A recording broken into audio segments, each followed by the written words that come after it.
ముందుగా ఇక్కడికి విచ్చేసిన పెద్దలందరికీ, ఎందుకంటే దాదాపు ఇక్కడికి వచ్చిన వాళ్ళందరూ సాయికి కుటుంబ సభ్యులే కాబట్టి ఎవరి పేరు చెప్పకపోయినా అంతా ఒక కుటుంబం కాబట్టి ప్రతి ఒక్కరి పేరు చెప్పకపోయినా సాయిని మీ గుండెల్లో ఒక మనిషిగా ఉంచి, మీ గుండెల్లో సాయి లేడు అని ఎంత బాధ ఉన్నప్పటికీ కూడా సాయికి మా వంతుగా నివాళులు అర్పించాలని చెప్పి ఇక్కడికి విచ్చేసిన ప్రతి ఒక్కరికి పేరు పేరున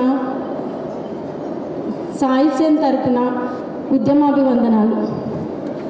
ముఖ్యంగా ఎటువంటి సాయి ఇన్సిడెంట్ తర్వాత ఆ రోజు నుంచి ఈ రోజు వరకు ఇక ముందు కూడా బీఆర్ఎస్ పార్టీలో కేసీఆర్ గారు కావచ్చు, హరీష్ అన్న కావచ్చు, నిరంజన్ రెడ్డి సార్ కావచ్చు, కేటీఆర్ అన్న కావచ్చు, అంటే రావుల చంద్రశేఖర్ ఒక్కరని చెప్పలేను, ప్రతి ఒక్కరు. ఎందుకంటే ఈ కాలంలో మనిషి ఉన్నప్పుడు ఉండే ప్రవర్తన, మనిషి పోయినాక ఉండే ప్రవర్తనకు చాలా తేడా ఉంటుంది. కానీ బంధువులు, కుటుంబ సభ్యులు బాగా తెలిసిన వాళ్ళే మనిషి దూరమైనాక వింతగా ప్రవర్తించే సొసైటీలో మనం ఉన్నాం. అయినా కూడా సాయిని ఇంత గుండెల్లో పెట్టుకొని సాయి మావోడు, సాయి మా మనిషి అని చెప్పేసి అనుక్షణం నాకు అండగా నిలబడి మేమున్నాం, సాయిని ఎలా తీర్చిదిద్దుకున్నామో నిన్ను కూడా అలాగే మేము కంటికి రెప్పలా, ఒక చెల్లెలా, ఒక బిడ్డలా కాపాడుకుంటామని చెప్పేసి నాకెంతో ధైర్యాన్ని ఇచ్చినటువంటి కేసీఆర్ సార్ గారికి, ప్రత్యేకంగా సొంత చెల్లిలా చూసుకుంటున్నటువంటి హరీష్ అన్న గారికి, సాయిది ఇలా కార్యక్రమం ఉంది ముందుండి నడిపించాలి అని చెప్పేసి అన్నిట్లో అన్ని రకాలుగా, అంటే ఆ రోజు నుంచి ఈ రోజు వరకు ఈ కార్యక్రమం వరకు కూడా హరీష్ అన్న కావచ్చు, దాదాపు అందరూ ప్రతి ఒక్కరు పేరు పేరున రాత్రి మొత్తం ఇక్కడే స్పెండ్ చేసి ఈ కార్యక్రమంలో ఇన్వాల్వ్ అయ్యి ఎర్రల సీనన్న కావచ్చు, చైర్మన్లు కావచ్చు, సంతోష్ రెడ్డి కావచ్చు, పేర్లు ఎవరైనా చెప్పకపోయి ఉండొచ్చు, కానీ ప్రతి ఒక్కరూ నా కుటుంబ సభ్యులుగానే నేను భావిస్తున్నాను. ముఖ్యంగా సభ చూస్తే నాకు సాయి గుర్తుకొస్తాడు, మైక్ చూస్తే సాయి గుర్తుకొస్తాడు, పాట చూస్తే సాయి గుర్తుకొస్తాడు, తెలంగాణ పిలుపు వింటే సాయి గుర్తుకొస్తాడు, బీఆర్ఎస్ పార్టీ అంటే సాయి గుర్తుకొస్తాడు. సాయిని, తెలంగాణని, సాయిని, కేసీఆర్ గారిని, సాయిని, హరీష్ అన్నని, సాయిని, బీఆర్ఎస్ పార్టీ కుటుంబాన్ని, సాయిని, తెలంగాణ సమాజాన్ని నేను ఈ రోజు వరకు వేరు చేసి చూడలేదు. వాళ్ళు సాయిని, నన్ను ఏ రోజు వేరుగా చూడలేదు. ఇటువంటి సభల, వందల సభల మీద సాయి మాట్లాడి పాడిన అనేక వేదికలు విన్నా, చాలా మౌనంగా కింద కూర్చొని విన్నా. కానీ సాయి ఎన్నో సభలు పంచుకున్నాడు ఉద్యమ సందర్భం నుంచి. కానీ సాయి కోసం ఒక సభ జరుగుతుంది, అది ఇటువంటి సభ అవుతుందని చెప్పేసి నేను జీవితంలో అనుకోలేదు. ఇటువంటి సభలు ఎవరికి జరగొద్దు అని కూడా నేను కోరుకుంటున్నాను. అది మాట్లాడాలంటే కొంచెం ఇబ్బందికరంగా ఉంది, మాట పెక్కలట్లేదు.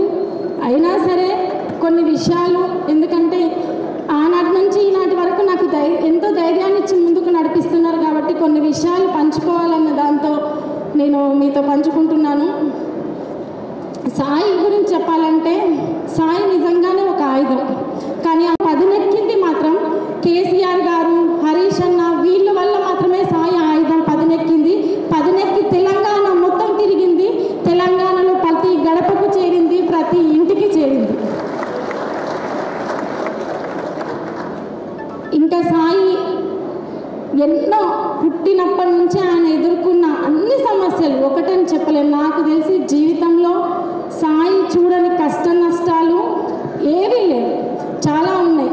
తను ఎక్కడి నుంచి అయితే వచ్చాడో, ఎంత కష్టపడి వచ్చాడో, ఏ వర్గాల ప్రజల నుంచి వచ్చారో, సమాజంలో ఎటువంటి సమానత్వం కావాలని కోరుకున్నాడో, కాబట్టి తను ఆ నినాదాన్ని తన పాట ఉన్నంత వరకు, తన ప్రాణం ఉన్నంత వరకు తీసుకెళ్లాలని, అతను ఏ రాజకీయ వేదిక ఉన్నా కూడా మళ్ళీ తను ఏ వర్గాల నుంచి వచ్చినా అదే అంబేద్కర్ వాదిగా ఆ నినాదాన్ని ముందుకు తీసుకెళ్లడంలో కూడా సాయి అత్యంత కీలకమైంది.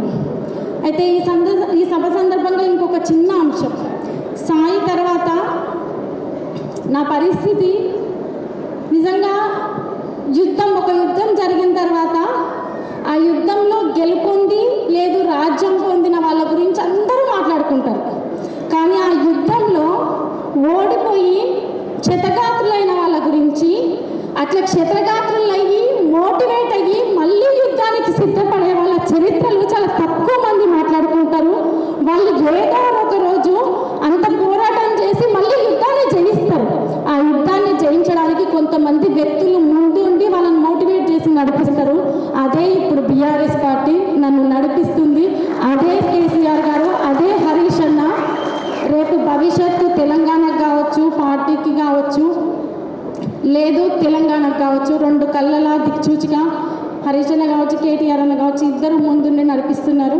అంతేకాకుండా ఉద్యమకారులు, సామాజిక కార్యకర్తలు, అభ్యుదయవాదులు, అంబేద్కర్ వాదులు, ప్రజా సంఘాల వాళ్ళు, అలా అనేక మంది, ఒకరని చెప్పలేని కవులు, కళాకారులు, గాయకులు, ఎంతోమంది సాయిని అభిమానించి గుండెల్లో పెట్టుకున్న ప్రతి ఒక్కరికి పేరు పేరున, ముఖ్యంగా జర్నలిస్టు మిత్రులకి వాళ్ళు అందించిన సహకారం నేను ఎప్పటికీ మర్చిపోలేనిది.